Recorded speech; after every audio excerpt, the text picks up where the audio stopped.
Hello and welcome to Recentered, episode 34, where we discuss all things AR, MR, VR, XR, and UR. There we go. Oh, there it wow. Is. Perfect. Okay, that's not the second time we've had to do that. We haven't spent 40 minutes trying to sort audio issues out. So I appreciate that, Gary and Rog, for coming in as if you've only just heard that joke for the first time. So, today I am joined by Gary, also known as Immersed Robot, Rog, who is also known as Fluke Rogi, and I am your host, Lee, also known as Days Netty. We'll do a quick catch-up on what we've been up to the past couple of weeks, and then we'll get into it. Rog, how are you, and what have you been up to? Oh, fine. I've just noticed on the second attempt you've pronounced my username totally differently to the first time, so it just goes to show that nobody knows how to pronounce it, even me or you or anybody. Did I say Fluke Rogi or Fluke? I think you went Rogi the first time and Rogi this time. I can't remember. Well, you know why? Because when I did my video, I pronounced it as Fluke Rogi. And for some reason in my brain, that's what it's always is. So I apologise for that. But yeah, no, I've just been up to the usual, sort of like getting supplies in at the last second because it started hammering it down with snow yesterday, and then today it's totally cleared up. So that were a waste of time. But yes, just waiting for Final Fantasy VII Rebirth at the end of the month. That's my most anticipated thing at the moment.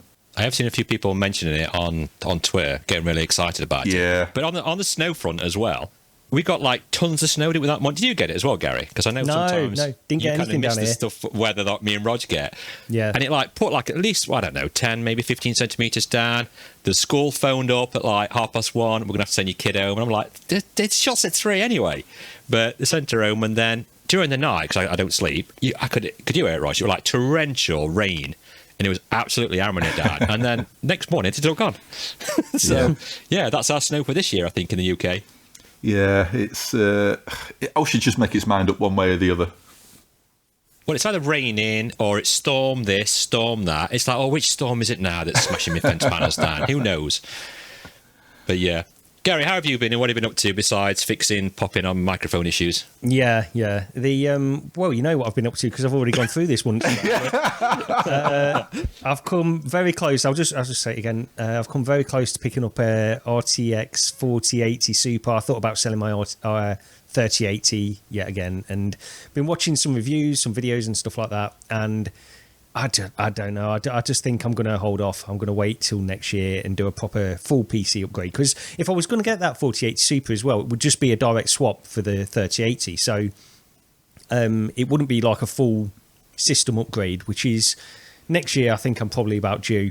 So I'll just hold off for that, I think. But yeah, that's pretty much it, really. Been doing that and then trying to get this bloody microphone to work. So I've got a different microphone set up.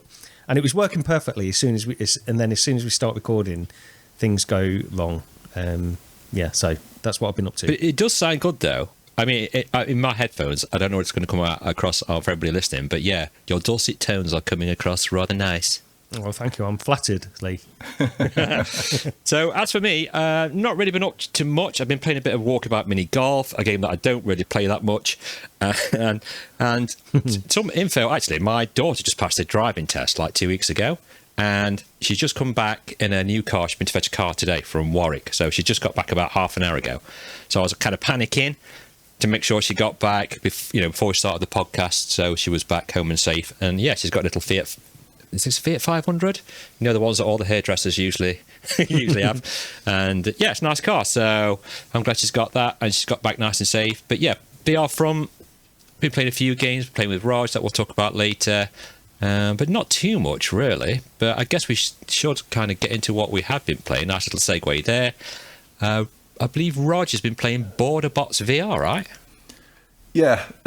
So I played this basically yesterday for the first time. So this is it's definitely a first impressions type thing. Now, I've heard a lot of people say this is similar to Papers, Please, but I've never played that. It does seem to be from what I've seen of other videos of that game. But basically the setup's this. It's a sci-fi future. Humanity's doing nothing. Everything's run by robots. And then things start going wrong. And a lottery is held to pull out the first human workers in like the past several decades, and you're the first worker that gets called up. You're worker number 1, and basically you're sat in a booth stamping basically permission forms whether a robot is allowed in or not, and there's different criteria. A robot will come trundling up to the counter. You've got to see if he's the right model or not, whether his expiry date's been reached, whether he's on sometimes you get like a ban list on for certain models, and then you stamp his form saying yes, he's approved, or no, he's not, and sort of on it goes.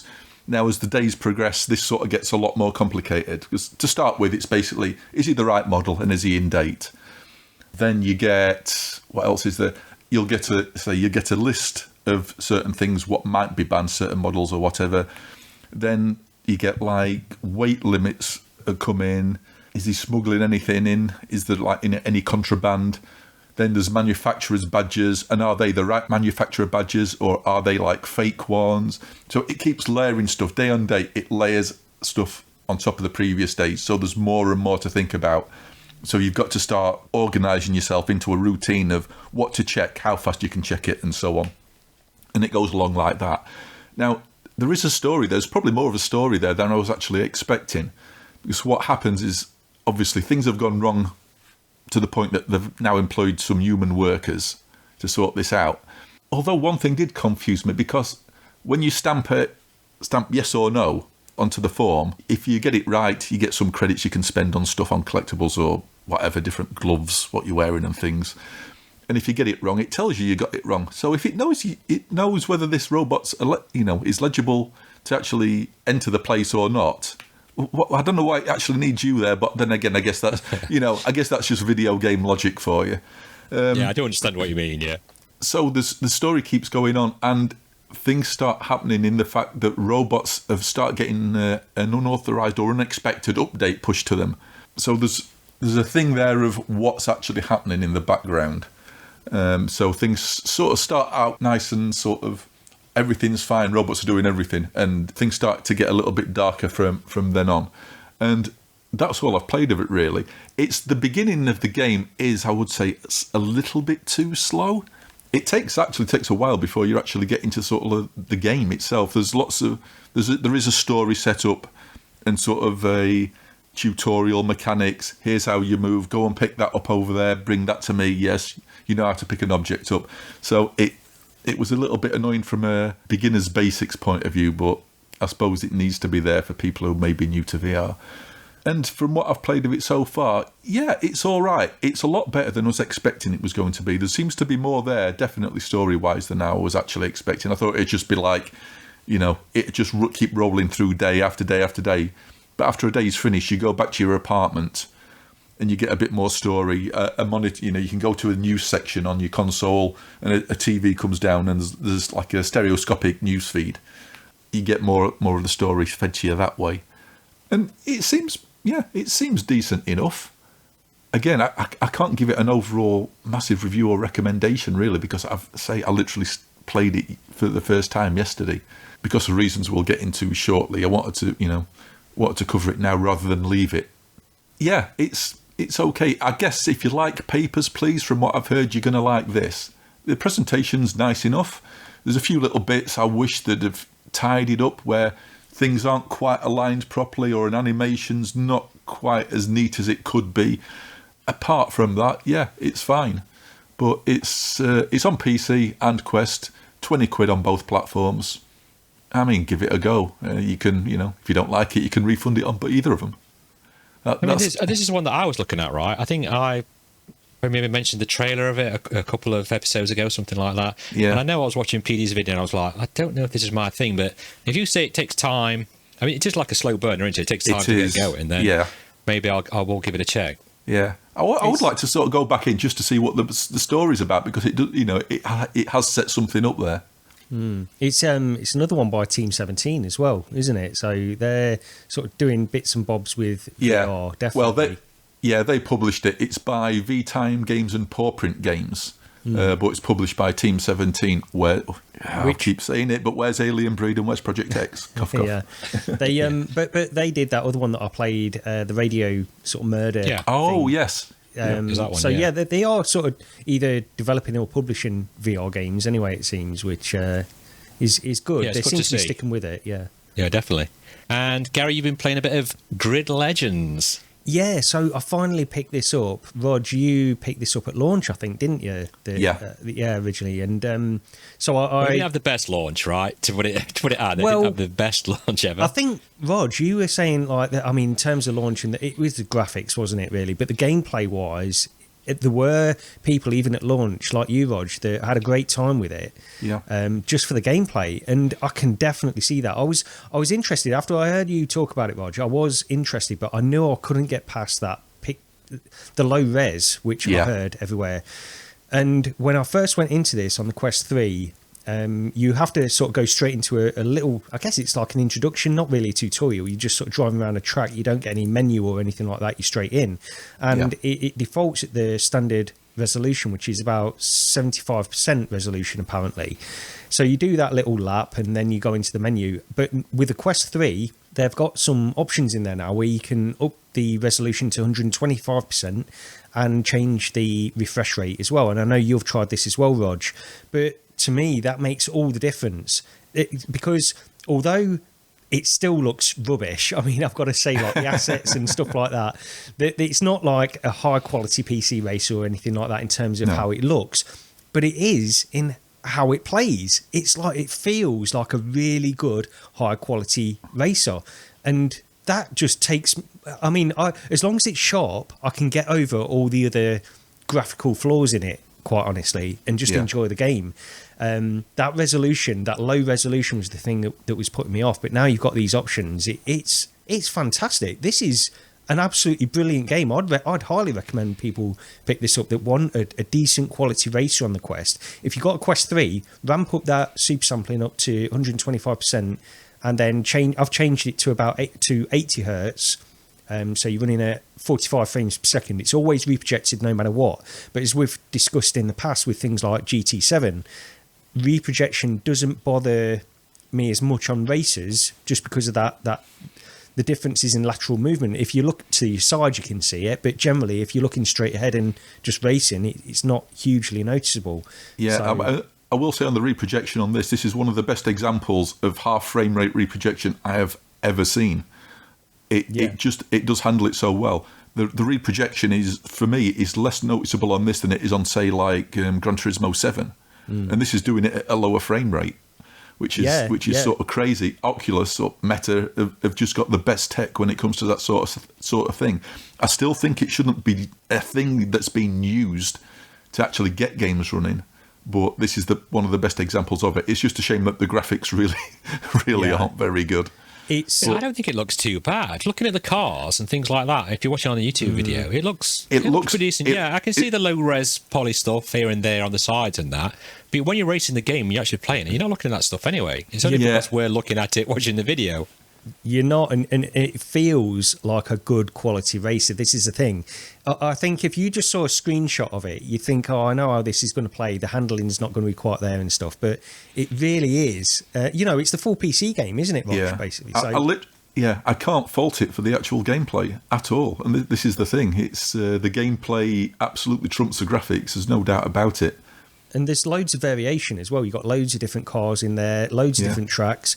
It's I mean, I'm really impressed with this. Now you can get the resolution up, and you can. I mean, personally, I can get past the other flaws easily in this, but maybe other people can't. I'm not comparing it to like a proper PC racer. If you really want to, of course, if you want to get into a true VR racer, then PC is the best way to do it. But for a standalone title where you're literally in a race in like a couple of minutes, you pick up your headset and you're in there, I think it's a great game. Yeah.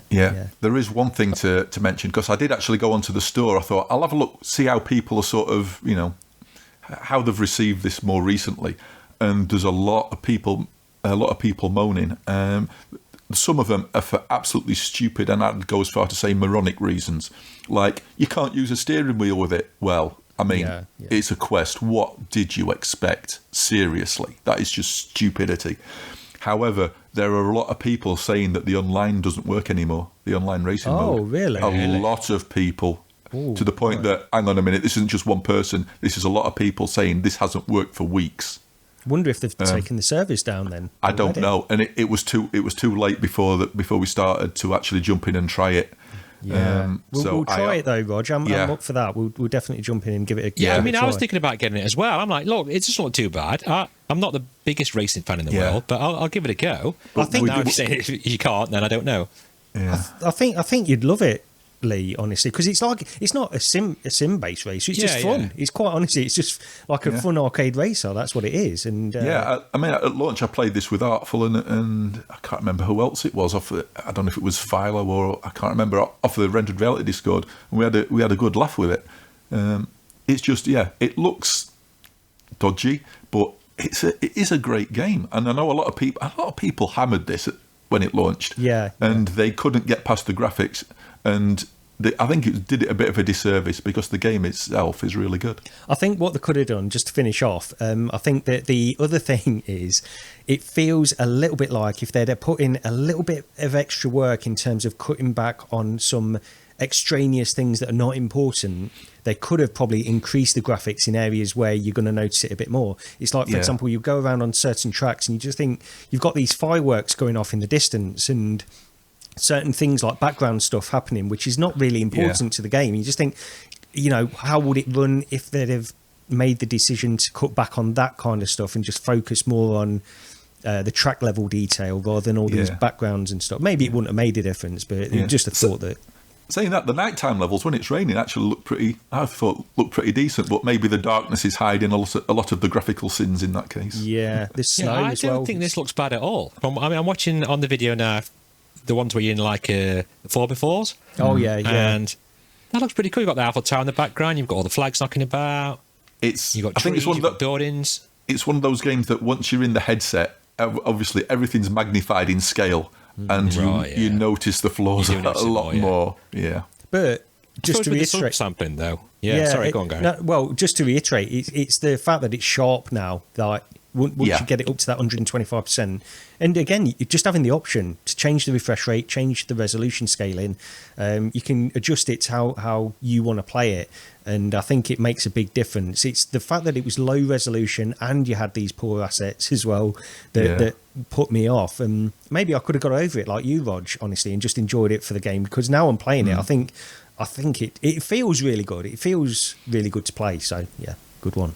I mean, super sampling makes such a big difference as well. What's that PC VR game that would look really bad? It's a few years ago. Is it Robinson The Journey? Oh, yes, yeah. Can you remember that one? And once you bang the super sampling up on that to like 2 times, it looks absolutely stunning. It looks like it's been made now. So yeah, it makes a big difference. Yeah. And yeah, I think I might check that one out. It does look fun. It's like $22.99 at the moment, so get a discount code off as well. It's Use one of ours. We'll put it in the description. That's it. But yeah, definitely we'll check to see if the multiplayer is working or not, and drop a note in the comments. To say whether it's working. Yeah, that'd be sad if that's not working anymore. Yeah. But also this week, me and Rog have been playing, amongst Walkabout Mini Golf, we've been playing some Demeo Battles. Rog, do you want to get into that? Yeah, so, this is another one which, it's not exactly new, but I don't think any of us had picked this up before. And a mate of mine had said he wanted to check it out. I didn't realise this actually has a single-player campaign on it as well. I absolutely didn't know. But yeah, we jumped in on the multiplayer anyway. And yeah, it's Demeo, however you pronounce it, on a smaller scale. And I think it makes it a better game because you can play a game in 10 to 20 minutes, depending on how things go, and it's not going to last longer than that. Because basically you're in a smaller scale map than you get generally on the normal game. You've got 2 heroes each. If you're playing one-on-one, you control 2 heroes, or you can have up to 4 players where you each have just a single hero. But me and Lee had a game. So it was me versus Lee, and we had 2 heroes each. But you also get minions as well. You can buy minions anywhere from spiders and goblins up to trolls or whatever. And they'll fight independently. They sort of go off and do their own thing, which can be a little bit annoying. So yeah, you're controlling the 2 heroes, and you're just trying to wipe out your opponent's 2 heroes. The thing being, after every round, it puts like a layer of lava around the edge tiles. And that moves in after each round. That moves in and in and in. So it forces you into the middle of the map. So it puts a limit on how long a game can last, which I think is really good because the original Demeo while it was a good game, sometimes it could just drag on for hours to the point that they ended up implementing save points in between the levels because it just lasted too long. But this is, it's really good to jump in and just have a quick go. And if you're not too bothered about the competitive multiplayer side, you can jump in with a mate and you can both play against the CPU, which we both did. And, well, yeah, do you want to tell everybody how that went? Well, we had a couple of games where it was like me and you versus the CPU, right? And we did pretty well, pretty decent on that. And then Roger says, "Come on, let's be one each." So Roger was on one team with the CPU, I was on the other team with the CPU, and basically after about 7 or 8 moves, the CPU had decimated both me and Rog, and then just had a game of itself. And just played without us for like 10 minutes, which was really strange. But I think on that, I don't know if that shows how bad Rog and I are, or whether that the CPU just wanted to have a bit of a battle off against itself. So we only did that once, and then went back to playing us versus the CPU. But yeah, I echo Rog on this. I really enjoy this. I wasn't a big Demeo fan to start off with, but it sort of grew on me. The same with this. I wasn't really sure if it was my kind of thing, but it's definitely one that I've been thinking about over the past couple of days, and even jumping back in and playing. Like you say, Roger, I think there's 40 levels single player wise. Yeah, something like that. Yeah. And I think you get 3 heroes. You get the archer, you get like the bloke in the armor and the shield, and then you get a wizard, and then the other ones you sort of get keys at the end of the round, don't you? Get so many keys if you win, and you put those towards buying new characters or new outfits or areas and things like that. But I thought it was great. I mean, there was one point where we were all stood in the lava right in the middle, just basically dying every single turn because we couldn't kill the minstrel guy. Yeah. He'd put like 3 whirlpool fountains, and they're quite good. The 3D effects on it's really good, isn't it? And you can zoom right in close, you can spin it around. I do think I'm really looking forward to the Dungeons and Dragons. I think we spoke about it briefly on the last podcast. Now I'm really looking forward to it, to see what they can do with that, because it's just such a good game. If anyone's watching the videos, you can be able to see the lava part where we like really struggled. Well, you will be able to if I align all the videos up. Yeah. But another thing I didn't notice was when we were like setting up, you do have hand tracking in this game. Now, I did try it very, very briefly because, maybe something's come out recently that uses hand tracking. And I thought, you know what, I'm going to give this a go as well. Now, that wasn't the best experience in this. Maybe, I think we've said this before about hand tracking. It still seems to be, while it's getting better and every update, they do seem to be improving it. It's only very incremental, very slight improvements. And I still had glitches where my hands weren't quite picking up. But saying that, it did keep saying my area's not bright enough for hand tracking, and this is just sat in a normal living room environment with just the big light, as we say, Peter K, just having that on. So whether that you do really need some good lights on you to pick the hand tracking up, but it also made the hands really tiny, like I had little girl hands. Oh dear. No comment. But no, yeah, I love this game. I want you to get in it, Gary. I think with 3 of us in it as well. I know you do. It by the way, fun. just so everyone's aware, Lee has been desperate. He's been talking to me on Discord about this, saying, I mean, he's really trying to convince me to pick this up because he's convinced that I'll love it, and maybe I will. Yeah. I'm just, and maybe I probably will. The problem is, Lee, I'm antisocial and I don't like people. Yeah. Well, put this on the back burner behind Dungeons of Eternity, and once we play that, then we'll play this. Yeah. But no, I'm glad Roger got me into this, because what I will say is, if Roger says the game's good, then I'll jump in and I'll give it a go. I did try, very briefly, I'll touch on this, is it Demeter? The mixed reality game where running around. And I lasted half an hour and I had to refund it. I was so bored playing it. It's just, I couldn't get my head around some of the things. You're just climbing around a little bit, you press B to fight something, you jump on a teleport, you go to another part. And because it's mixed reality, it was shooting it all over my room. So you have to keep going up and like grabbing the map and sort of pressing Y and then bringing it back to the centre of your room where I was, and that was annoying me. And I thought, I've had enough. I can't cope with this. And then I refunded that and got this. And yeah, definitely money well spent. Yeah, definitely. The one thing to point out, this is 15 quid on Quest. It's also on Steam for £16.75. But at the time of recording, so whether this is available still or not, if you already own the original Demeo on Steam, there at the moment is currently a bundle, and if you've already got the original Demeo, it'll discount some of the cost from that bundle, and you can currently get this on Steam, the Steam version, for just under 11 quid at the minute. So it knocks about a third off the price currently on Steam if you're already Definitely on the first bargain. one. Yeah, that's a bargain. Yeah. I mean, if you like Demeo, but it's just a bit too long-winded for you, like me, I struggle to play all that just health-wise. But this, 10, 15 minutes, depends how long we could survive against the computer, if it's me and Rog, then yeah, definitely worth it. I definitely recommend this as well. Okay, so that's Demeo Battles. And Gary, I believe you've been playing some of the Steam Neckfest titles that's in VR. I think it ends by the time this podcast goes out, I'm not sure, but is it February the 12th Steam Neckfest ends? I think it is that date. So you might be able to get you might get a day or two to check these out by the time the podcast goes out. But what have you been playing on that? So we'll talk about there's the kayaking thing, which wasn't really part of it, I don't think, but we'll talk about that in a minute, Rog, if you want, because you've played that one as well. But some of the other titles I played, and I won't stay on these for too long because I've jumped in and played maybe 15 minutes of each one, really. The Great Ocean, a demo at the moment, and I don't know, I received an email about this actually coincidentally saying that they are looking to release this, and we're talking about keys and stuff like that, but so I don't know exactly, I need to look into that a bit more as to when this is being released. But this is, you're sort of in a submersible and you're doing busy work in the ocean. Honestly, that's really what this game is. So you have to sort of weld broken oil containers back together, place them in a receptacle, and then you go off and do the next task. And it's that kind of stuff, really. Now, part of the thing with these underwater adventure type games is really the environments and how good it looks and how immersed you can get in there.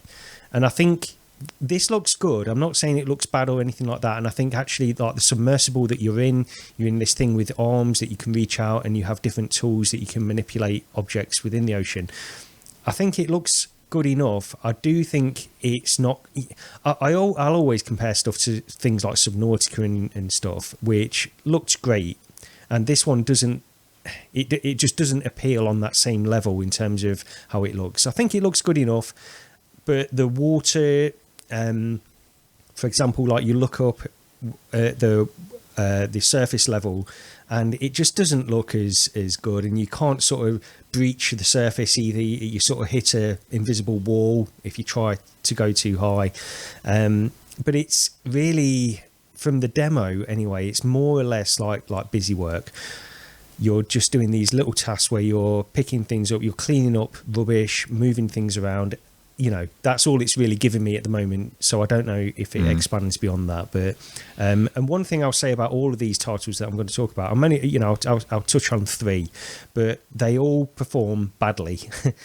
This is the thing about Steam Next Fest.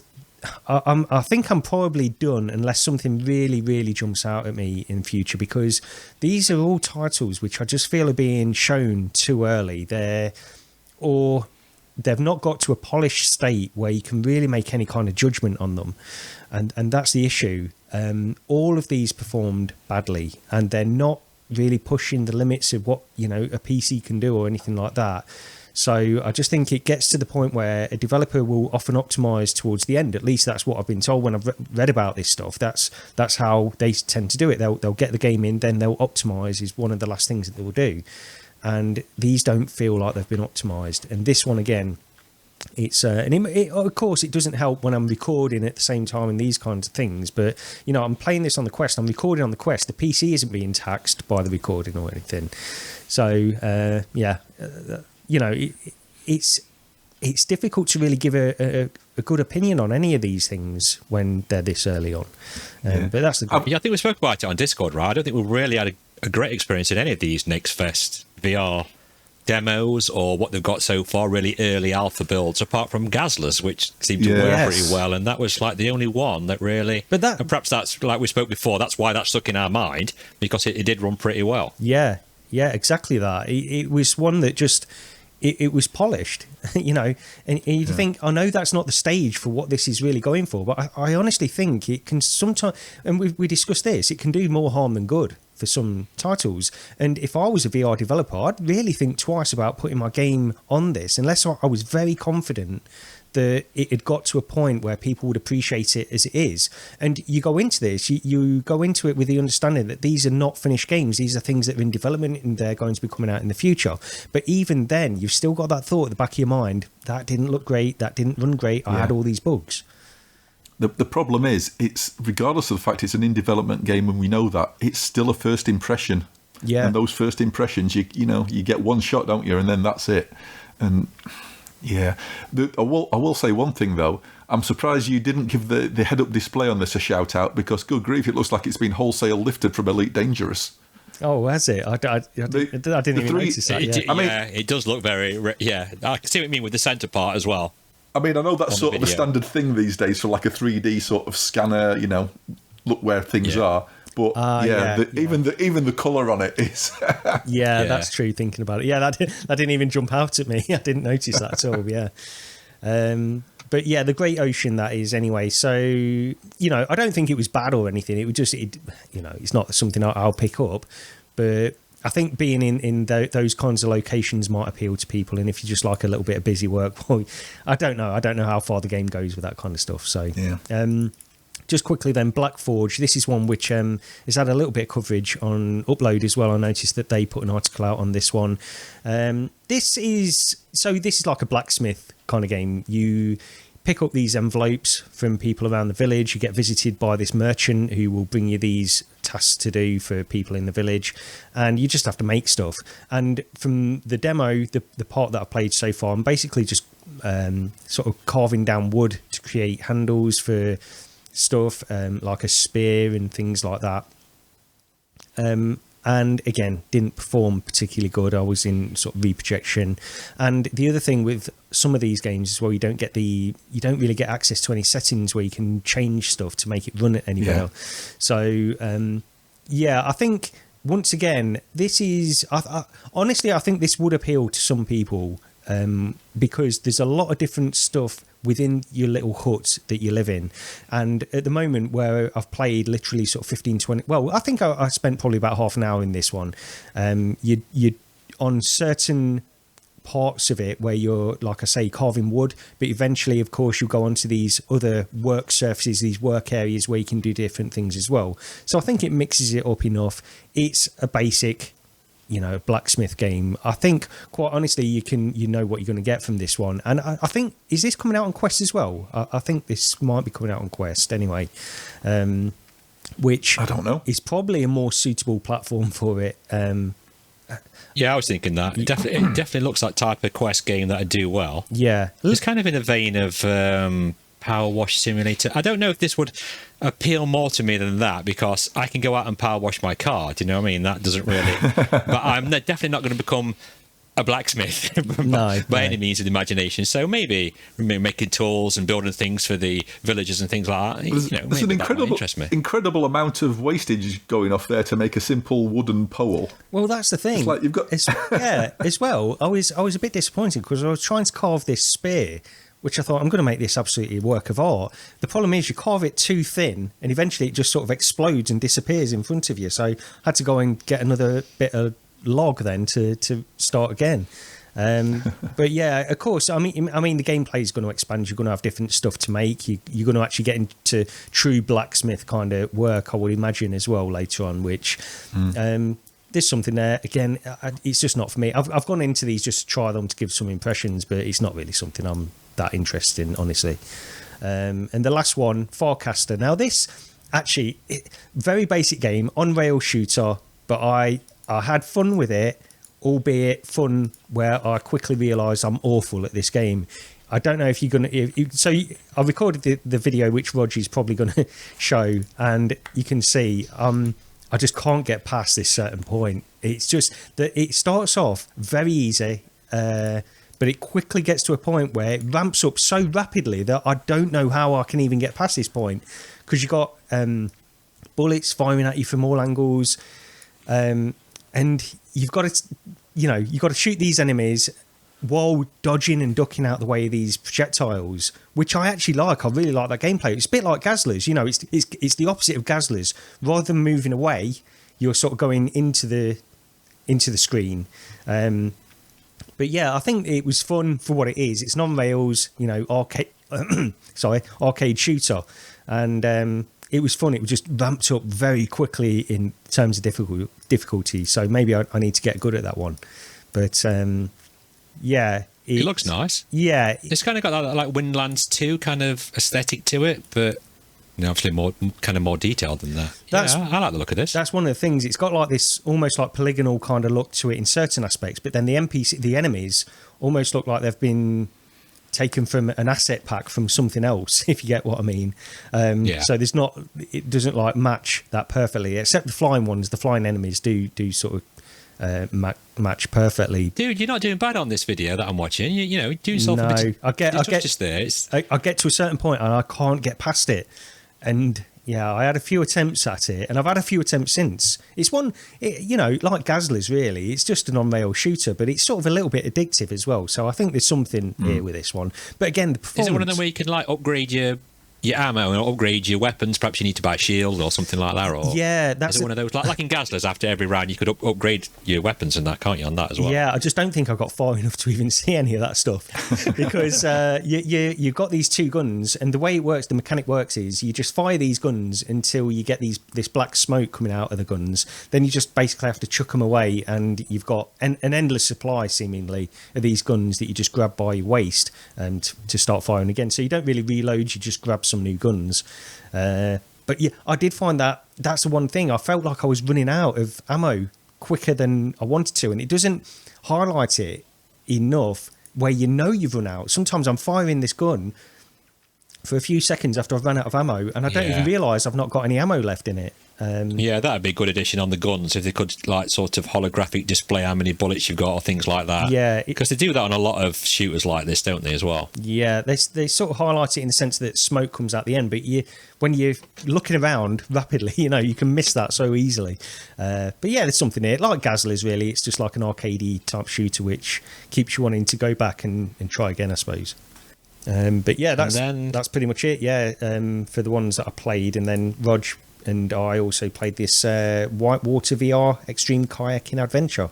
So, Rog, why don't you go first? Yeah, I'm just trying to find the video. Where are we? Oh, right, there we go.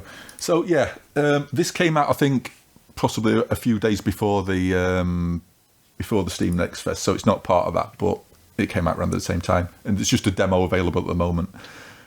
So if you've played... what was the other one called? I've forgotten now. Mirage? Kayak VR Mirage? Yeah.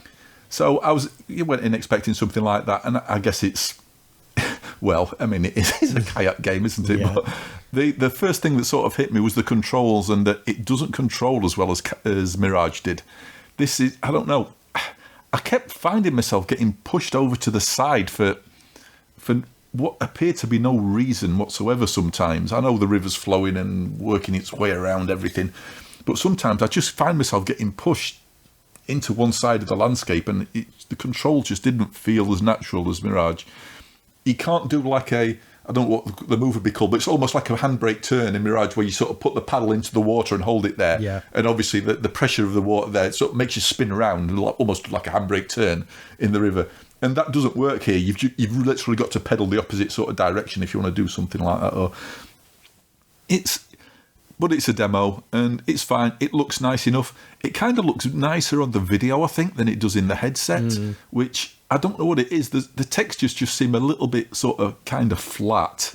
I think in the headset to me, when you compare it to Kayak VR Mirage, which had that photogrammetry kind of look as well, didn't it? Yeah. This looks more like traditional kind of environment models, really. It doesn't. This looks more like game assets than photogrammetry. Yeah. Yeah. And I agree. I struggled with the controls initially as well on this. So I've only played like 10 minutes this morning before the podcast, really. But one of the things was the controls. It was a little bit frustrating, but one of the things I noticed is it defaulted me quite low in the kayak, and when I was playing like that, the ore kept disappearing almost if because when you hold it too low into the kayak, it seems to just disappear. It's when you clip. It's when the paddle clips through the kayak. I think. Yeah, and because it defaulted me too low, I just couldn't. I was really getting frustrated. But then I went into the menu, and you have a height offset, and I raised myself up where I felt like I should be. And from that point on, it controlled a lot better for me. But I get what you mean, though. You can't do the same things. It doesn't. It feels a little bit like they've not done it enough. So, for example, if you want to turn to the right, you paddle with the left. You sort of put your paddle into the left and sort of do that really hard to turn to the right. It just doesn't seem to work as efficiently as it does in Kayak VR Mirage in this. And maybe they're trying to simulate the rapids and the flow of water around you or something like that in this. I'm not sure, but it doesn't feel as natural to me. But I think it looks good enough, and they've got some. Did Kayak VR Mirage that have like a time trial in it as well? Yeah, you could race against ghost opponents. Yeah, right. Yeah, so that's really what they've gone for. You've got like a free roam kind of thing, and then you can do the time trial as well in this. So I guess it's doing a similar kind of thing. It's probably not quite as well in my opinion, but yeah. But again, it's just a demo. There's only one level so far. We don't know when it's coming out. Don't know what it's going to cost. So there's enough time yet for them to sort things out. Yeah. So that brings us on to news from the past few weeks. I think there may have been a headset released. I don't want to say VR because that will upset them. There's been a spatial computing headset released, as I'm sure anyone who has Twitter will be aware, because that's all that's showing up on my feed. I know. It is getting a bit like that now, but I suppose we better go into that. With some Apple Vision Pro impressions by, basically the media and some YouTubers. And I don't know what you guys make of it. From what I've seen, I'll tell you what, I'll start off by just saying this. Please don't drive a car wearing one, or a Tesla. I saw some bloke driving a Tesla wearing one and getting arrested. I've seen somebody skiing in one, which I find bizarre, but then like me and Gary spoke about it, saying, well, that'd be pretty cool to make a spatial video while you're doing that. But there's been a lot of the YouTuber guys have been in fetch one. Mike's fetched one from VR Oasis. I know John Hibbins picked one up. I think GT had a go in Mike's recently. I think last night I put a video out talking about it. But I mean, what do you both make of this coverage, what we've had so far? There's been a lot of it. I think for me, even for me, that was very excited for this headset, and is honestly, I like AR. I like the idea of what this headset is going for. Like you having these multi monitors and these kinds of things. I really like the idea of it.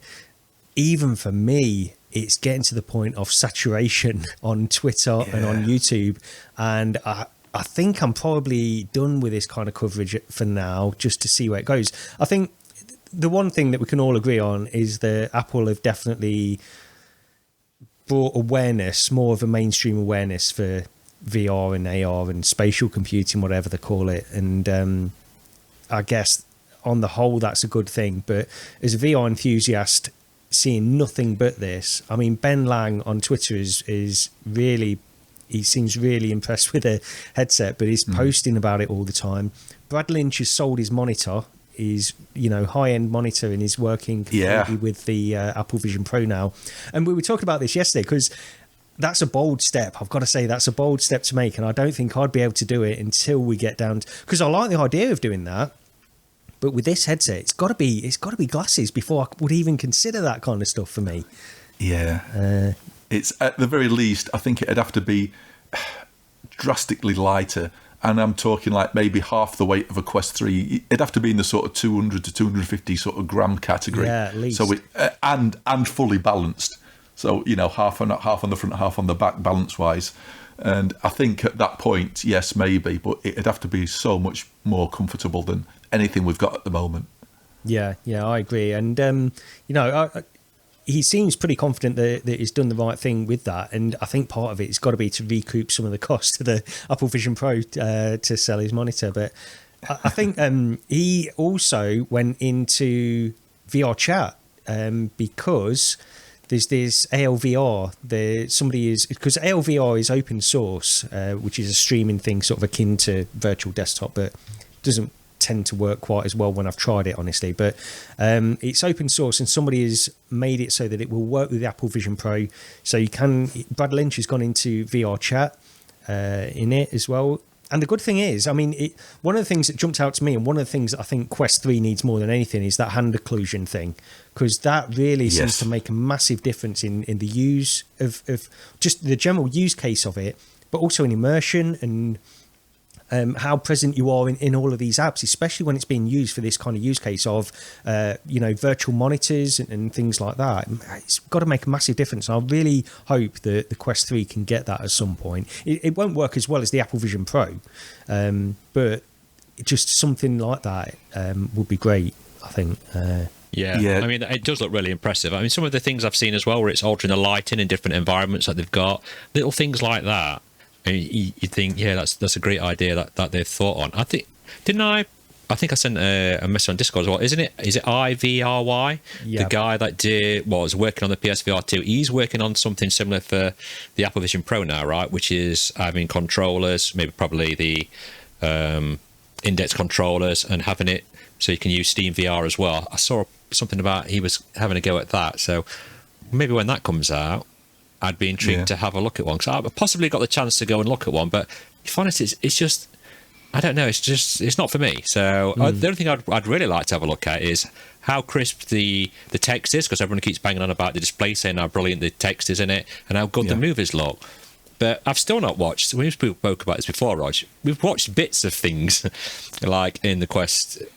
Well, overall, several quests really, but we've watched like movies and stuff, but we've never really sat through an entire 2.5 movie and watched it, because it's just not comfortable enough. So I don't know, how that's going to fare on the Apple Vision Pro. I don't know. I do understand the use case for the Apple Vision Pro and using it as like a monitor replacement, because I was in PD's stream yesterday, and I said to you guys in Discord, like, I was sitting in my living room with my Quest 3 on, Bluetooth keyboard connected in front of me, and I don't need to be in my office. I've got like this massive monitor in front of me, and I can do literally everything I can do in my office from my sofa in my living room, and it's great. And I do that pretty much daily.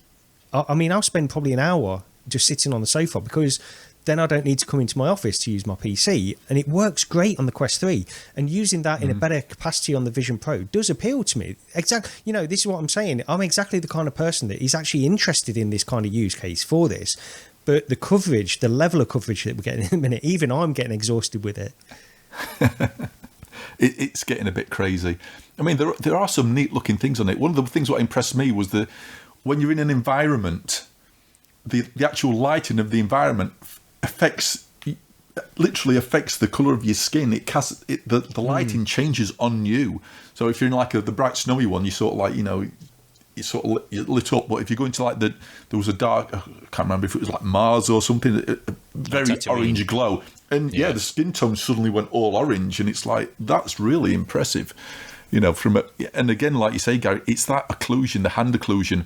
You use your Quest, and you can put your hands behind the sort of like the Quest menu you open up, but you try and bring your hands in front all of a sudden, and the illusion utterly shatters, doesn't it? It's just like, I wish it had just put my hand in front of that virtual object. Yeah. I mean, it does look good, but it's not perfect. I've seen a few little wobbly little bits on the hands and things like that where it's not quite picking it up. Whether that can be improved. I mean, the one thing about Apple is they will update it. Yeah. They'll definitely update this. It's only going to get better. Same with the, I want to say creepy, but I don't know. I don't know if it's creepy or what. These like avatars that they've got, but it kind of looks like a cartoon version of yourself. I mean, I wouldn't like to look at me in one of those, putting that on by any means.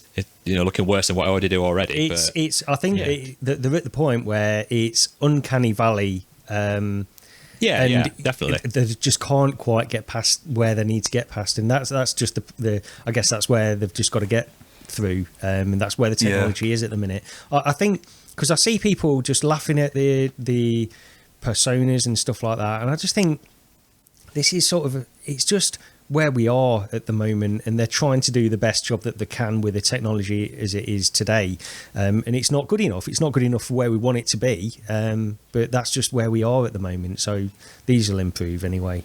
Yeah, I still think it's impressive what it generates, though, from like, what got, yeah. from like, what is it, like 20 seconds or so, 20, 30 seconds to scan your face, and it generates that. Yeah, it's like, yeah. it's... The other thing that's impressive as well, what Brad showed, is you speak about these virtual screens where they cast this shadow as well, not just the ambient light and stuff like that. They cast this shadow, and because this headset is scanning everything in real time as you're literally moving around, the shadow. Brad showed this video where he's looking at the screen on his stairs, and the shadow is moving from one step to the next as he's literally just looking around. If you wanted to do that kind of stuff on a Quest 3, it's not impossible, but it would have to do that room scanning thing first, store it, and it wouldn't do it in real time in the way that this is. But then this is $3,500, so you'd expect it to do that. Yeah. But it's put things on the map, though, right? I think even MetaQuest sales have shot up drastically from this being released. So it can only be good. I mean, I think GT and several people have mentioned before, this is the worst headset they'll ever release. They're only going to get better. Yeah. And I think in maybe even 3 to 5 years' time, we'll look back at what they bring out, hopefully, and compared to what they've got now, and we'll see a massive, massive difference in it. I hope they do go along the path of bringing the price down to, and that seems to be what people are expecting with this as well. They'll lower the price down. I mean, it's not going to get sub 1,500, I don't think, anyway, for any of these devices. I wouldn't expect, but you never know. Yeah. But seeing people I think, like I say, on Twitter, all you're doing is there's people I think there's a picture on Twitter. 2 guys are sat in a cafe and they're both on this at the same time at the same table, and people are saying, oh, so this is social interaction is dead now. People are just going to. But then I thought, well, 2 people sat on the phones. It's just no different, right? It's just the same thing anyway. Yeah. Social interaction's been dead for decades now. And also it allows people that are remote, to have some kind of level of interaction, as if it being more present as well, to watch a film or whatever. And I think there's a lot of value to this technology anyway. Yeah. So, but we're just adding to the saturation at the moment, so maybe we should move on. I think. Yeah, definitely. I think we've come into this just totally Apple VR Vision Pro'd out, right? I'm just sick of seeing stuff. And I think it's just going to where can I wear it now? I mean, I even saw Meta post something where they're in a buying groceries or something, and they've got a little list up at the side of them in the Meta Quest 3. I'm thinking, no, I don't think so. If that was in glasses, then yes, but not with a Quest 3 on your face. That's the thing. What benefit of me walking into Tesco's, right? Because everyone's going to think I'm a weirdo as it is. But we walking in with that on my head, then walking around with my phone with the food list on it, it just doesn't. It doesn't benefit it over anything at all. Yeah. But that's just maybe me, I guess. Maybe you could pick up a melon in each hand and then use them to play synth riders. Yeah, that's another thing. The feedback, isn't it? The haptics play a big part. Yeah, they do. On controllers in gaming. And also, we're talking about the Brad, and I think GT spoke about this actually. The latency, it's not good for synth riders, apparently. The hand tracking latency is a bit of a problem. And also, we're hearing about all this pass-through stuff. Again, I want to try this because you hear such diverse things about the pass-through, saying it's almost like real life to it's a little bit better than the Quest 3. How do you judge it? You can't judge this kind of stuff. It's impossible unless you try it yourself. I think lighting, as anything, I think the shutter speed and things like that ramps up, doesn't it, when it's not so great in the lighting. I think anyone who tries this in an Apple store where it's lit up New Year's Eve, it's going to be fine. That's anyone who's got it in a home environment are going to see that graininess, are going to see the problems with it. So the more light, I think it will, as in the Quest pass-through, really, the more light, the better it's going to look. Yeah.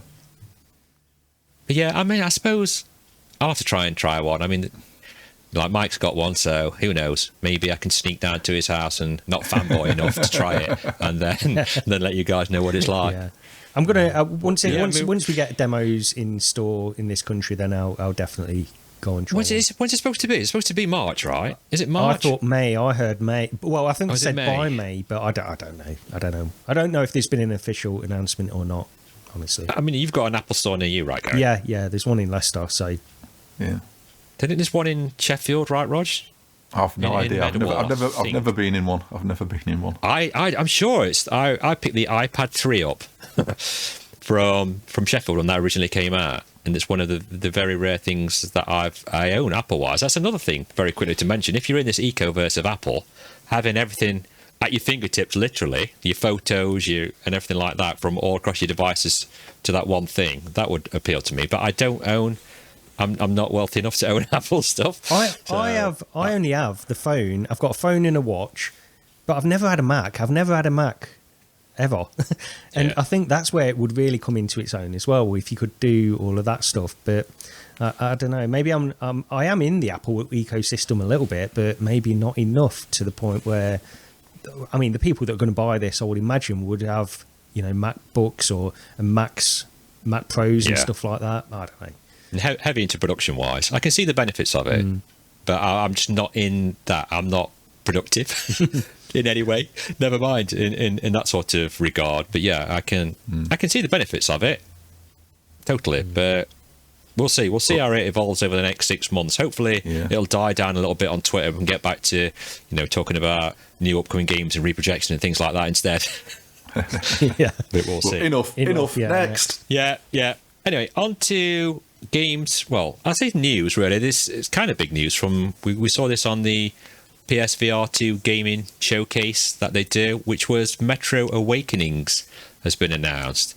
And not only that, it's been announced for PC VR and Quest as well. I'm not sure if it's just Quest 2 and Quest 3, right? I very much doubt it to be Quest 1 now. It's got to be Quest 2 and Quest 3, I would imagine. Are you guys big fans of the Metro? I mean, I have played very briefly one of the games. It might have been called Exodus. I can't off the top of my head. I'm not sure. But they're all these kind of like stalker type games. Is that right? I'm not really played much of them, Rog.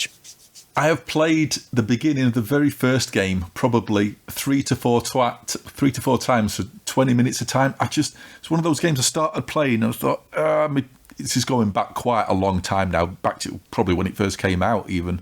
And it was like, this doesn't run quite well enough. I'll wait till I've upgraded. Then it upgraded and I tried again and it's like, still, I'm fussy when it comes to performance and frame rate. And it's one of those things where I kept waiting, and my PC now will probably run it absolutely fine, but it's like, I just can't be.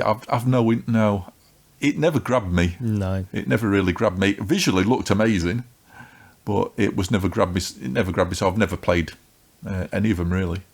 No, I've not played any of them either. I've seen them and I know about them, but I don't know. I've never played them. So the only thing with this, so you see this announcement, and we already knew before it was announced because there were rumours going around that it was Vertigo Games and stuff. And I do think that maybe temper expectations a little bit based on that.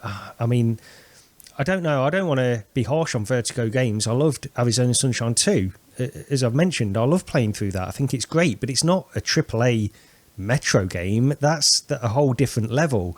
And maybe they can prove themselves in this. One of the things that I saw in the trailer, though, is the ladders on this Metro game. They look exactly like the Arizona Sunshine 2 ladders. And I was thinking, they just copied that asset straight in, because that is a bit concerning. But anyway, because presumably they're working. What was the developer of the Metro games?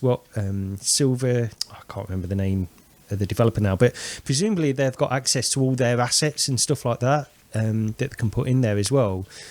I don't know. I would say that if we get, to me, again, I'm going to be a little bit cynical. Metro reskin of Arizona Sunshine 2, that kind of level might be what I'm going to expect. And if it's better than that, then that would be great. But yeah. I mean, it always slightly concerns me. Again, I'm going on the cynic side with Gary, that when they release it over several different platforms, is each platform getting the attention that it should get? I'm just going back, because it's Vertigo Games, I think there's a patch coming out. Is it next Wednesday, maybe the 15th, for the Quest 3 for Arizona Sunshine 2? They are releasing a patch, hopefully, it upgrades the visuals and things like that, which is incoming. But I can't remember if I put that down actually in miscellaneous, but I've mentioned it now. So, well, I mean, hopefully they'll get all these out when they do release, because they are coming out this year, right? Yeah, 2024. It is for this year. Yeah, that's right. Yeah, and I do want to say once again, Vertigo Games, they've done a fantastic job on some of the games which I really love. I just think there's a level of expectation when you hear Metro VR. There's something different about that, and I don't know. Maybe they can prove themselves, and it will be exactly what everybody expects that isn't necessarily in this bubble. I think everybody that's in this bubble will already have had their expectations tempered and know pretty much what to expect from this game. But others that are coming in, maybe not. I don't know. We'll see what it's like. From the trailer, one thing I'll just finish off on this. From my point of view on the trailer, it looks like it's very much sort of course it's linear. It's a linear kind of VR experience, but it all seems to be like based in sewers. You're going through these dark environments all the way through. And it would be great if you had a bit of like outdoor time and stuff like that. I don't know if that's part of the Metro games or not. Because I remember seeing, I think it was Exodus, but that seemed to be a little bit more outside areas and stuff. I think you were on a train on that at some point, weren't you? I've only ever seen sort of trailers and stuff from it, but there was a lot of outside stuff on that because I remember Digital Foundry covering like the ray tracing stuff on it. Yeah. So I just hope it's not all sort of the same environments all the way through the game or anything like that. I hope they mix things up a bit, which they probably will. They did that with Arizona Sunshine too, so we'll see. I'm just trying not to get my hopes up on this one, and we'll see where it goes. Yeah. I think we have to temper our everything now. Since Bulletstorm VR, I think that's just knocked us quite a lot. And I know this isn't a remake, and it's from the the Metro genre, and it is well loved. I know that from just the posts from seeing on Twitter, everybody's totally raving about how looking forward to this they are. But yeah, we'll just have to see what happens with it, I guess. But I'm kind of looking for, fingers crossed it's going to be a decent game, and then it give us something to positively talk about at least. I'll play it. I'll definitely play it. Yeah. I'll definitely have a go as well. It's just something that I'm interested in. But like I said, across so many different genres and platforms, I don't know if it's come to Pico or not. I can't remember. But yeah, that's the only thing that worries me. That how much time is it they're going to take it to polish on each one? We'll have to wait and see, I guess. But I think I've said that about 1,000 times in this podcast. We'll have to wait and see. So do not take a shot when I'm saying that. But yeah, I mean, another thing, I say I want to give good news, but it's coming out from the CEO of Ubisoft. I won't try and pronounce his name. Is it Yves Guillemot or Guillemot? Yves Guillemot. Yves Guillemot. There you go. I should have given that one to Rog. About the disappointment of Assassin's Creed sales. He's quoted as saying, "We have been a bit disappointed by what we were able to achieve on VR with Assassin's Creed. It did okay, and it continues to sell, but we thought it would sell more. So we are not increasing our investment on VR at the moment because it needs to take off. We have been very impressed by what Apple came up with, and we think it's fantastic hardware, but we continue to look at this VR business as something that we have to look at, but not invest too much in until it grows enough." Now that is slightly concerning to me. I don't know what you thought on that, Rog. Well, the other thing to point out is they're not saying they're stopping any sort of VR development. They're just not putting any more into it. Now, how much they've put into it so far, I've no idea. And the thing what is slightly worrying is like Assassin's Creed. That's, I know a lot of people hold it up as probably the best thing that Ubisoft have done in VR so far. And Ubisoft have been doing VR titles for quite a while. It's just their level of success hasn't been, I wouldn't say, great. The problem is, a lot of this, what we know, was funded by Meta originally until they sort of pulled out of whatever deal they had. So what are they, what can they do with the funding that they're willing to put in without any sort of external backing, assuming they don't get any more external backing? That's the worrying thing. Yeah. I mean, the thing is, for me, is are they trying to make a game that's not, the hardware's not there yet for the game they want to make? And I know I'm probably going to hark back to the stuttering and things like that, but I mean, me and Gary both got gifted the game and we both refunded it, so it didn't cost us anything, and we still I've not refunded it. Did you? Oh, did you keep no, it? Gary. No, I think I bought 3 copies, but Gary had already bought it. Oh, that's right. Yeah, that's it. Yeah, that's it. Yeah. You refunded it late. So that I had a spare copy and I left it, and after 30 days it just auto refunds anyway. I couldn't climb. At one part I was trying to climb this thing and I tried several times, and I think Gary Light also hinted at what the best way to do it. But I just thought, well, it's infuriating to me. I can't play it like this. It shouldn't be as hard as this for anyone to try and play the game, whether it's just me what was doing it or what. But we had the troubles with the micro stuttering, and they were looking into it. I don't know. I've not got the game. I don't know if you've been into it recently, Roger, to see if that's been addressed. But as far as I'm aware, I've not seen anything mentioning that. And no. And with this tweet, with them like mentioning this, are they going to be actively funding patches in the future? I would have thought so, but how much are they going to go into it now?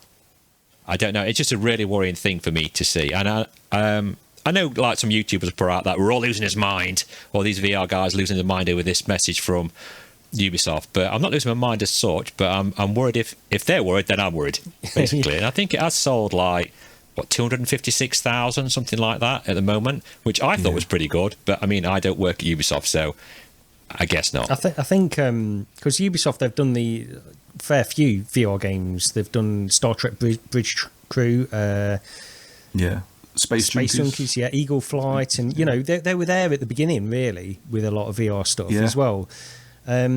So I think the fact that this quote is coming out after all of that, it's not like they've just thrown this game out there and not had any expectations for it from their previous release or anything like that.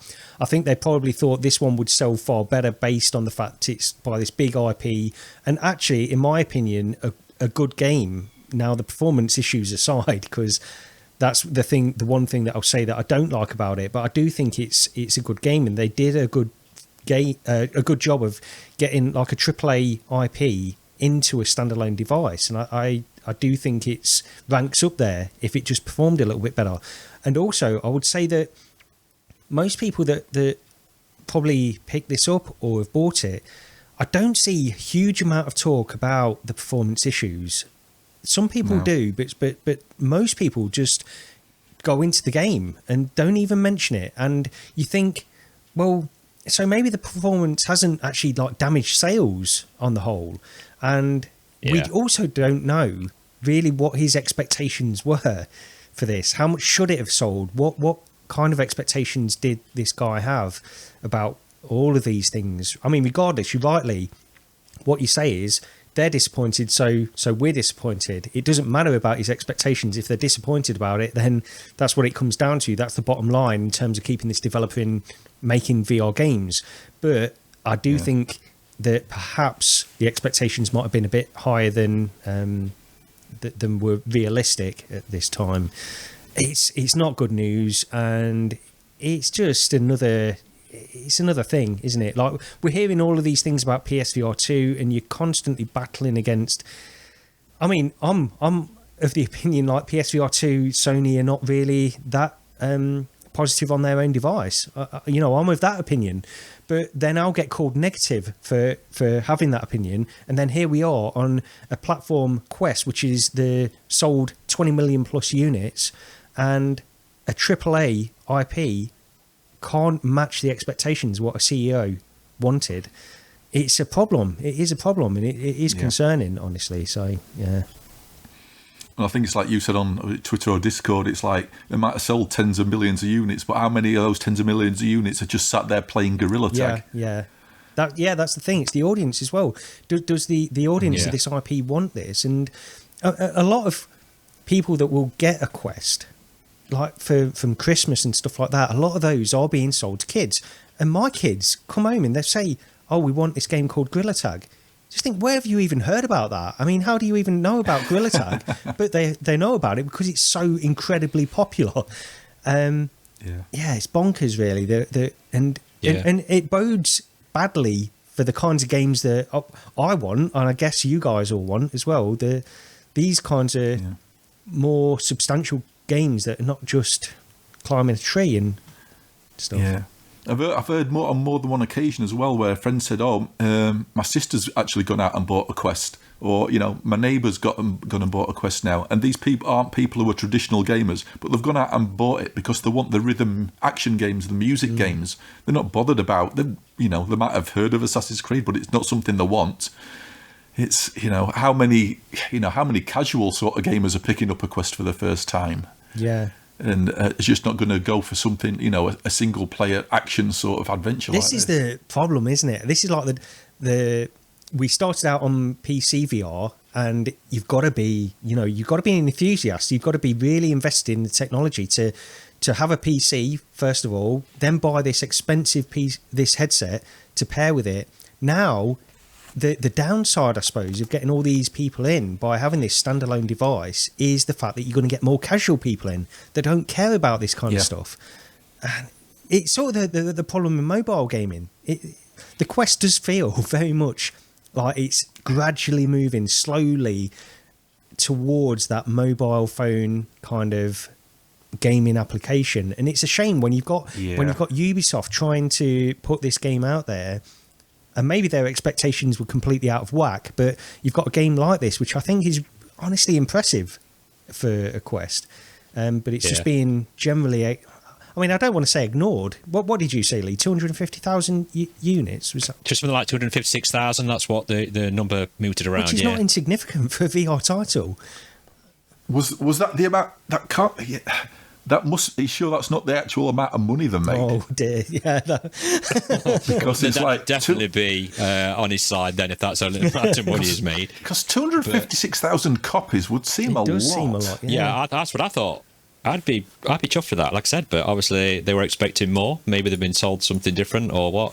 I don't know, but it goes back to, like you say, Gary, with PC VR, where I'm under the understanding of I will take this type of, not Assassin's Creed as such, but I will take the guerrilla tags and things like that for now, as long as the understanding is in 4, 5, 6 years' time, I'm going to get that PC VR experience that I originally had 6 years ago back on a standalone unit. And I don't know if that's ever going to be the stage that we do get to, or if it's just going to be, like you say, this mobile type of gaming that maybe Meta have got only aspirations for that type of thing as well, and not to have something of a lone echo on a standalone unit in the future. Yeah, you don't know. You don't know what all their plans are with regards to this, because they put so much investment into the PC VR, and we're getting some titles that everybody seemed to want for that platform back then. And, can you imagine? I don't know. I think it's also a problem with what's happening in gaming in general as well, like the live service games and stuff like that. There's this whole movement towards that style of you've got to have this, rather than going for a single player kind of adventure like Assassin's Creed Nexus or even Asgard's Wrath 2. They won't make the money. They won't make the required money, especially on a platform which doesn't have enough of a player base. Even 20 million plus people isn't enough to really justify that because everybody's playing Gorilla Tag. I think that's a big problem. And or walkabout mini golf. yeah.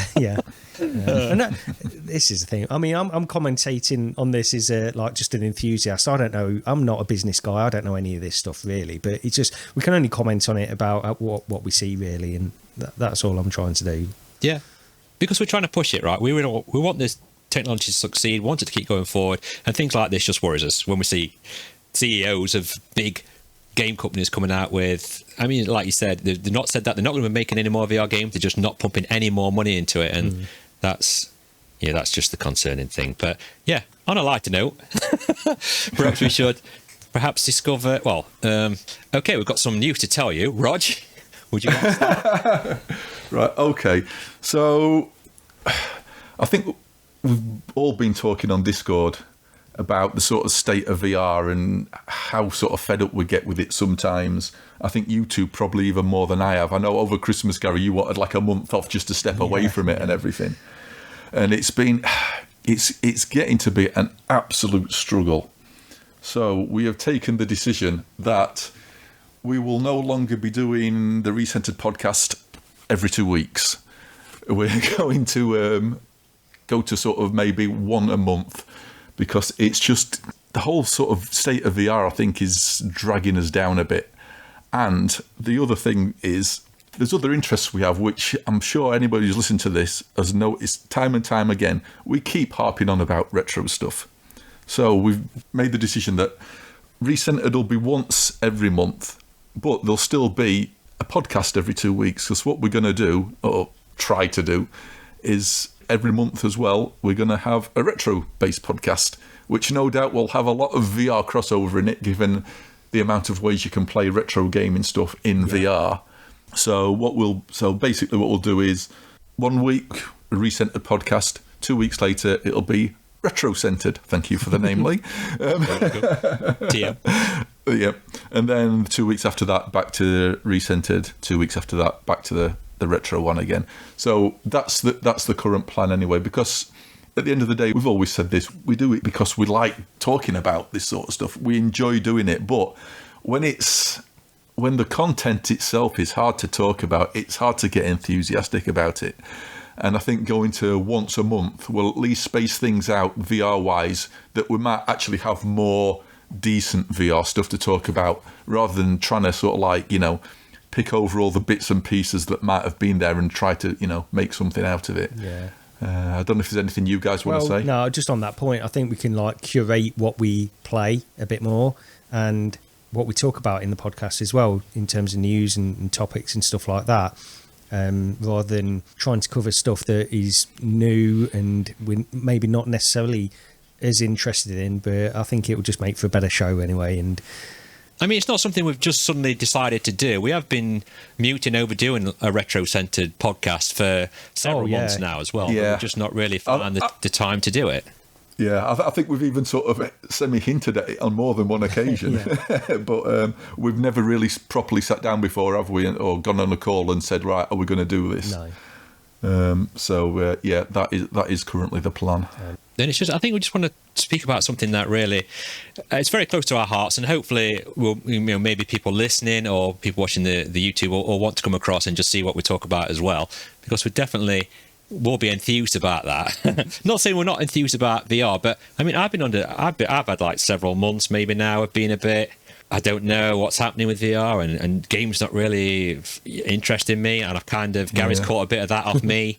And so, yeah, we just kind of want to maybe shake things up a bit. Who knows what's going to happen in the future, do you know what I mean? But maybe it'll be something permanent, maybe it'll just be a couple of episodes or something, we don't know. We've not really discussed that as such yet, but we're looking forward to doing it. And I think because of the arcade that we've been playing as well, it's kind of buzzed our retro spark a little more maybe than VR at the moment, and yeah, I think that's basically what we wanted to say. But that's the thing as well, with this, there'll be, as Rog mentioned, there'll be like probably quite a big crossover with VR anyway, because Rog was even talking about we could have sort of competitions of high scores in arcade time capsule and stuff like that, so we'll be doing all of that stuff anyway. But yeah, at the moment, a VR show once a month just makes more sense. And if VR blows up and all of a sudden there's all this stuff that we want to talk about and discuss, then of course, we're not going to limit ourselves to once a month then if that happens, but at the moment it just makes sense for us. So but upcoming games, now on the dock I've only really got one down, which is Undercover, which I believe is coming out on the 15th of February for Quest 2, 3 and Pro. I'm not sure of the price, can't tell you why, but it's from developer Sigtrap and publisher Coatsink. And now this is, I'm saying I'm not going retro, but it's kind of crossing over again to like a Time Crisis type thing. This looks kind of interesting. It looks very much like that, and from the trailer alone, it's definitely intrigued me and Rog. And I think Gary, you've seen the trailer too, right? I've seen the trailer. Yeah, it looks decent. Yeah. I think this is very much the sort of thing that we could actually discuss on the other podcast, because obviously it does look like Time Crisis, so it might be fun to jump into the original Time Crisis or in MUVR or something, and then and compare it to see how close this is. Yeah, that's one coming. I don't know if you guys know of any other upcoming games. Like I said, I've not got anything down on here, but there's quite a few. Like Stranger Things is eventually coming out, isn't it? Yeah. Well, allegedly. I'll say allegedly because I keep saying it's coming out and then it never does, but I think that's coming out soon. I think there's Max Mustard still upcoming, isn't it? I know we mentioned that last time. I think that's out on the 21st or 22nd or something. Yeah, like I think that. it's on. Isn't it on App Lab on the 14th? I seem to remember that date. Oh yeah. And then it's coming out properly on the store on the 21st, I believe. So yeah. Right. Yeah, that's weird, right? Putting that out like a week earlier on the App Store, but I guess it's the same version that's coming out on Quest. I mean, we've just had Ghost of Tabor release as well, officially on the Quest Store, which was it Wednesday or Thursday? Now, we did get a key for Steam and the Quest, so thanks to Impact Reality for sending those across for us, Skiva. Thank you very much.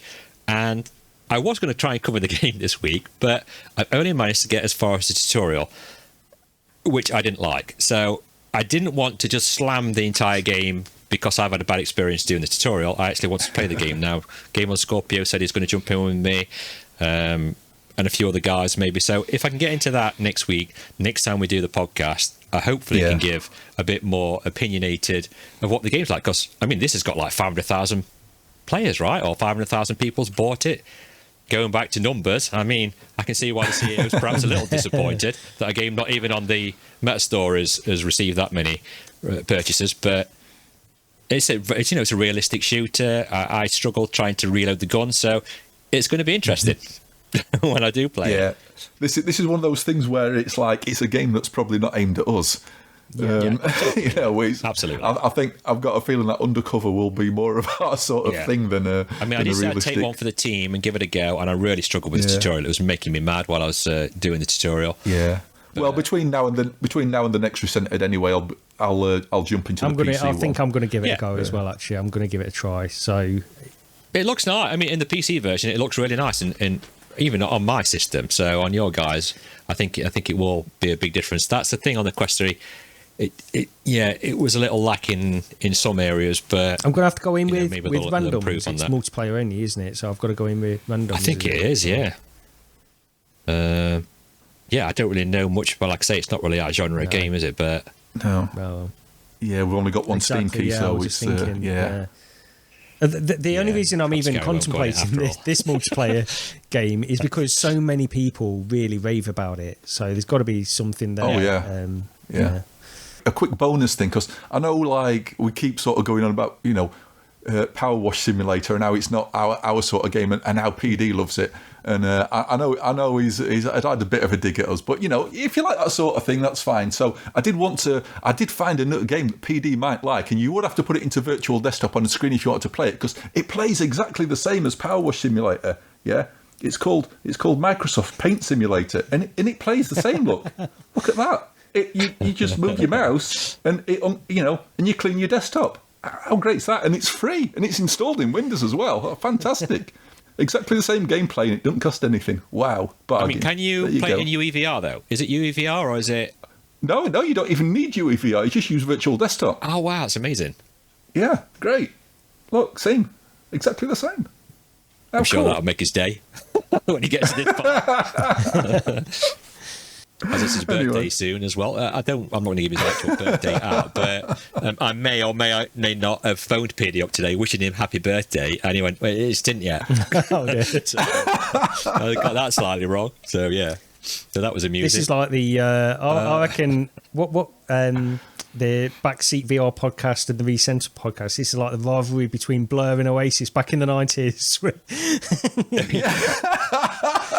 Yeah, go check out their latest podcast as well. I mean, we watched it, didn't we? And then I think someone commented, "Oh, was it which podcast was it? It was something in a video we put out, and then we got talking about podcasts, and then someone put, well, at least yours is recent and not from 3 months ago," which kind of giggled me. Obviously, it was only joking. But yeah, that made us giggle quite a bit. No, go and watch it. It's good. It is good. I'll give in PD's thoughts because honestly, because he does so many videos, so many gaming videos every day, isn't it? I mean, it's pretty much every day he does a gaming video. But when he's talking in a podcast like this is why I like doing this podcast. It's more like a candid discussion between people, and you get different insights from what they like and that kind of stuff. So I like hearing PD's thoughts on that, and Dr. Oculus as well. So yeah, we love it. That's Backseat VR, and in Backstreet Boys VR podcast. Backseat VR podcast. There you go. Go check it out on PD's channel. And I know, I mean, for definite, Roger, how long it takes to edit these things. So to get all that in as well. I think he had a nightmare because we were actually in one, weren't we? And there were 4 of us, so that's 4 mics and cutting people's mics off when one person's talking and that. Yeah, it's horrendous. So fair play to you for doing that, PD. I struggled enough editing last week's. Oh, Gordon Bennett. Oh, yeah. Well, hopefully the audio will work fine this week. If anyone didn't notice, I messed the audio up and my mic didn't record last week. This time we've had trouble with Gary's mic that we may have mentioned at the beginning. So hopefully this should sound absolutely perfect for everybody listening and watching on YouTube. Just put in, Rog, is it clicking at the minute or is it okay still? No, you've been fine. I've been fine. I'm going to say, I hope it's not, because we're like, I know. 30 Well, that's the thing. I was thinking, am I not? Is he just wanting to carry on just to get through it? And yeah. No, it irritated me too much. You wouldn't. No, I'd have never got through. Okay, good stuff. Oh, it's a nightmare. You just think, how difficult is it to plug a microphone in and talk for 2 hours? And I tell you, it's far more difficult than you can imagine. Exactly, it is. It's especially with us. I mean, hopefully I should have a video coming out, and maybe Gary can upload it for audio as well, of us talking and doing things really badly before we even start the podcast. So we're not always as professional as this. I mean, you're all obviously thinking we are super professional while listening to this. But yeah, it doesn't always work out like that, and maybe I can get that out soon as well. We'll have to see. Yeah. So, moving on, finishing up really now.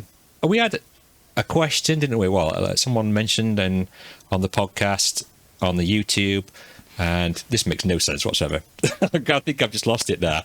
Oh, sorry. Yes, the PSVR stuff. That's about right. how many people finish I'll it. tell you what, we'll cut all that bit out. Rog, moving on to you with this PSVR thing that someone messaged in on one of the videos. Would you like to? Where is it? On that? Where is it on the docs? I've lost it on the. Yeah, miscellaneous. Follow up from last week's VR game completion. Oh, there it is. Wow. I literally, trees, forest, couldn't see it. Yeah. Yeah, so I mentioned last week about how, was it 1 in 10 people had actually bothered to finish Horizon Call of the Mountain or something? Yeah. We got a comment on there from Nibble the Game Cat. They sent over a document where I have totally and utterly lost it because I was going to have a look at it. And welcome to the Recentered podcast. Professional. I was saying professional, right? You were. Yeah. They went through their games list, about 60 games, to find the trophy which said, which sort of registered that you'd finished the game. And it's kind of sort of disheartening to see because this is more bad news, isn't it? Oh, it's kind of crazy. It's like you look through and like Moss 2, for example, 16% of people finished Moss 2. It's like, really?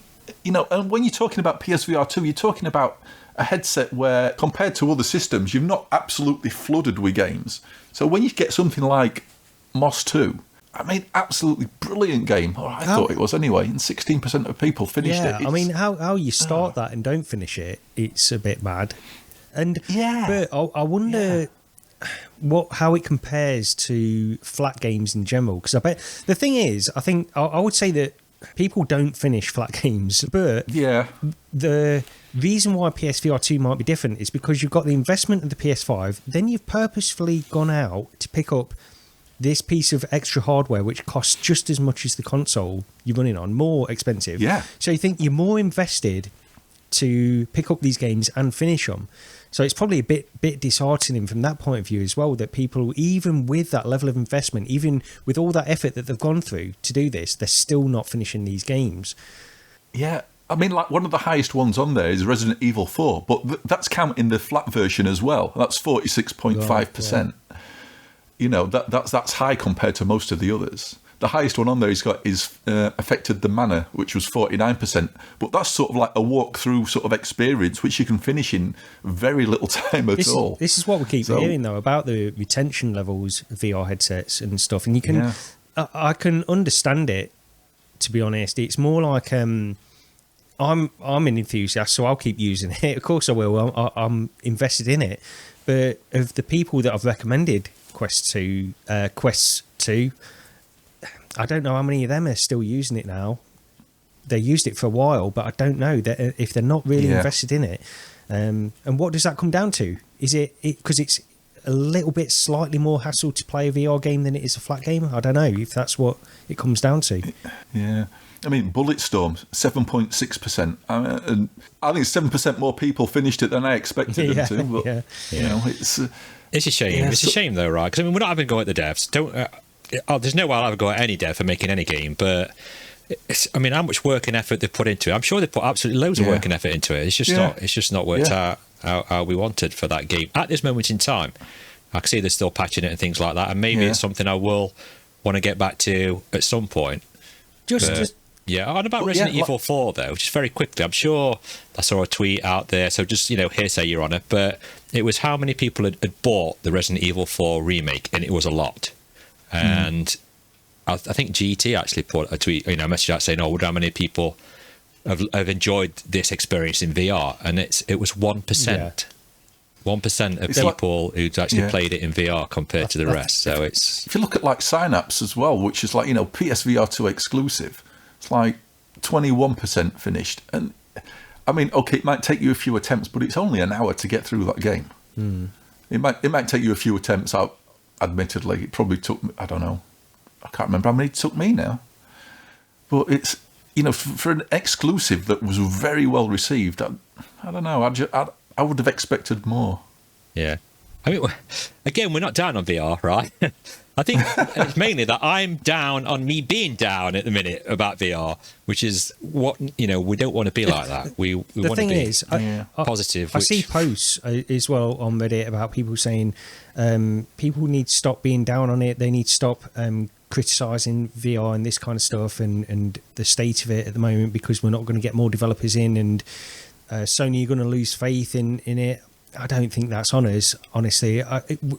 We can only say how we feel personally, and it's not to say that we have any believe. Like anybody, even the biggest YouTubers, probably don't have as much influence on these companies as you might think, in terms of whether they're going to, like PSVR 3. Is that really going to happen? Is PSVR 3 going to happen? I don't think so. No way. I mean, no way. Based on what we're seeing with this one, unless.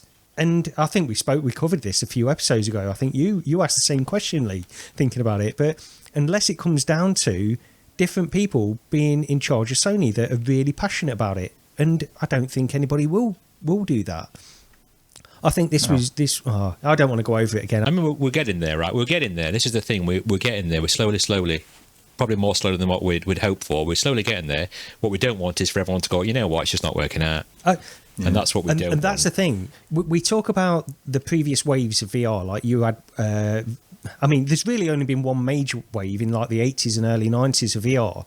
And then you had these other headsets that sort of popped up, these PC VR headsets that really didn't do anything back in the 90s.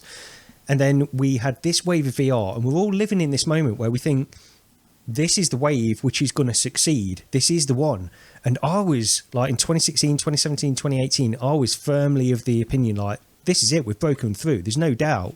And as time goes on, I tell you, I'm becoming more and more concerned that is this the one? Are we going to look back in 20 years' time when another wave pops up and think, we were naive to even think that it would take off then. The technology wasn't there to do what everybody wanted it to do. It kind of feels like sort of other gaming peripherals where there's people out there willing to spend the money, but most people don't own like a high-end steering wheel or a HOTAS or whatever. They might own a cheap one, but they don't own an expensive, proper decent one.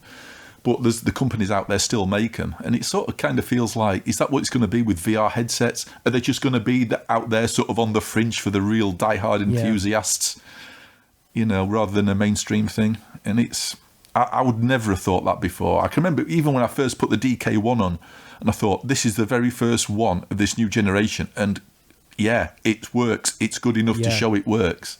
And I was convinced 10 years later it'd be all over the place. And it's like, and we've got Quest 3, and as good as it is, it's like we've got a mobile headset keeping everything going. Yeah. Because, the amount of stuff you get on PC and PSVR 2, what's just a port of the Quest version. Well, there we go. See, the Quest 3 is that good, though. The hardware is that good. Compared to the Quest 2, I would just sling every Quest 2 in the lava, the volcanic eruption in Iceland. Let's take them all in and chuck them in that. Because the Quest 3 really is a headset where I can say to someone, you should get this headset. It's so clear in this headset. It looks really good. The lenses are fantastic. Yeah. And then I'm playing Walkabout Mini Golf every week. The thing is, I can't believe that like the Quest 3 is really, really impressive to me. When you think about it, what you're getting for the £500 that we spend on it, it's incredible what the experience that it can give, and yet it's still not good enough to get enough people in. It's Yeah. still not there. Yeah. And that's the concerning thing. Like, it's good enough for me, and it's good enough for people who are in this bubble. It's like people who speak on forums, like where somebody will criticize something on the PSVR 2, say, I love the PSVR 2, but it's not quite, it's got this problem or this problem, get downvoted to oblivion, and then somebody will post, I don't know what you're talking about, I'm loving mine. Well, it really doesn't matter whether you love yours or not. What matters is trying to convince other people that are coming in.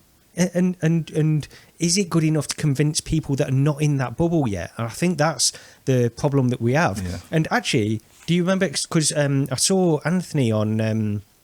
was it Virtual Strangers? He went on Virtual Strangers a couple of months ago, and because he's been out of the bubble, and he said on that, like, when you look at it from the outside, you have a completely different perspective on this, and I'm starting to think that maybe we're just in this bubble, and this isn't necessarily the wave that is going to make VR massive. I hope it is, and again, I'm being cynical. This is negative, ultra negative. I don't want to be like that, because I love VR, and I'll continue using it no matter what anyway. But I hope we are in the wave which is going to convince people.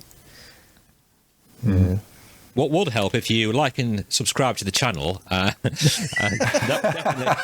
definitely help VR in a positive way. So yeah, apologies if we have been a little bit down, but it's just how we're feeling at the moment, and I think it is where VR is in general. I think it's not just us what are like this. I really don't. Yeah. But Merry Christmas, everyone. Let's move on to something. I say this is positive. I'm not entirely sure. I was say thanks for that, Nibble. Thanks for that positivity you've brought to us all. It's all your fault. Yeah, we kind of went off from the completion onto another rant about VR. But yeah, I think Pico put a tweet out. Moving on, I think this was yesterday. Another cryptic tweet, and now I will be honest, I noticed this pop up on our Recentered Twitter account. Please go follow that, because I've muted Pico on my account because I got sick of all the strange, weird tweets they were putting out the last couple of months. But it's kind of another weird one as well, but I don't really know what to make of this. Have you guys seen this tweet as well, where they put something out that says, as the world gears up to embrace the new, I presume they're talking about the Apple there, let's remind ourselves why, and this is what made me giggle, thousands have chosen Pico. Here's to the ever-expanding world of VR, where every brand adds its own spark. Stay tuned for more from Pico as we redefine the future of immersive tech together. And they've put this video out, which is kind of suggestive of, well, it could be a couple of things. A new headset, which, from what we've been led to believe, there is no Pico 5, or it could be some sort of experience that they are bringing out on Pico. Now, I'm not sure what both of you make of this. I'm not sure what they're trying to say this is. Yeah, I don't know either.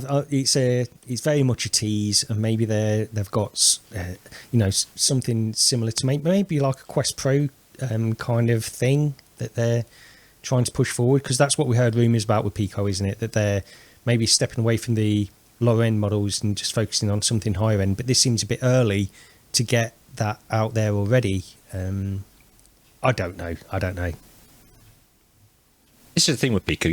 It could mean anything. It could mean anything. It could mean nothing. Yeah. You just don't know anymore. And I don't even really know if any of the my VR content creator friends are still doing the sort of things for Pico that they were doing, because I know they would like lay load staff off, didn't they, and things like that, which is still going on at many developing companies at the minute. But yeah, we seem to believe that they, like Sega, that they were stepping back from this consumer release and going more business-like as such. But I guess we'll have to wait and see. It's kind of a teaser. It's got us talking about it. It intrigued me when I saw it. So yeah, it'd be interesting to see. Anyway. Did you see it, Roger, as well? Are you like? No, I just don't follow Pico at all. Yeah, I mean I don't, because I muted him. But yeah, that popped up on our Recentered one. So we'll have to. Yeah, follow it, I guess. I'll keep an eye on it and see what happens. But yeah, these little teasers, I don't know whether they work for me or not. If it was a Pico 5 and they put a big 5 in the background, then maybe. But, I guess it's another thing of wait and see. Take a shot. Yeah. Right. And I think, the last thing maybe we've got on here is, last time I was talking about us not being influencers and that I couldn't influence my youngest daughter to bring her dirty pots down from upstairs. But apparently that's not true. We are influencers. As in, on the arcade Discord, we know. I think you noticed it, Roger. You pointed it out to me that someone had put on there in the introduce yourself. It's Pocat63. And he put, "Hi, kind of new to Discord. I joined this to check out this cool VR game I heard on the Recentered VR podcast. How do I download it? Thanks." So yeah, that kind of claim to fame. That's it. We have managed to influence the grand total of one person. One person. And now we've managed to depress them as well. So yeah, I'm sure we've influenced many to get into the VR ecosystem after this podcast as well. But yeah. Well, it's been tough today, but I think it's just, I mean, we had a lot of trouble to start off with. To be fair, I think we've got more and more down. I did say at the beginning as well, because of all the trouble I was having with my microphone. I was thinking I'm just going to have to, like, these two guys are just going to have to do the show on their own because there's nothing I can do at the moment. It was that frustrating to me. And then once we got it sorted, I said, like, well, that's it. I'm in a bad mood now. And I think I think the discussion's just gone that way. So apologies for being as negative as I've been this episode. Yeah, I'm sure we'll be back to our usual happy, non-reprojected selves next time. Well, let's see what happens. I don't know if have you got any other stories to tell? Anyone crashed outside your house recently, Roger, or anything like that? No free steering wheels this week. No, that's a shame. I suggest you go, if you're not, just go and watch the video clip of that at the end. I don't think we timestamped it, just want to see if people actually saw it, but it's quite a funny story that Roger comes out with at the end of the last podcast that may, go and watch that after you've listened to this. It may cheer you up a little bit. Yeah. And like and subscribe as well while you're there. Yeah, like and subscribe, don't forget that. We don't say it enough. And I think that's about it for this week, is it? I think so, yeah. Yeah, that's it. And we'll be back probably in a month then for this show. But if anybody is interested in retro gaming in general as well, then check out the other podcast, which hopefully we'll do in a couple of weeks. So thank you to everyone that's listened this far. You deserve a gold star, like I always say. And yeah, we'll see you then. So from me, goodbye and take care. See you next time. Cheers, everyone. It's the end of every single time. Right.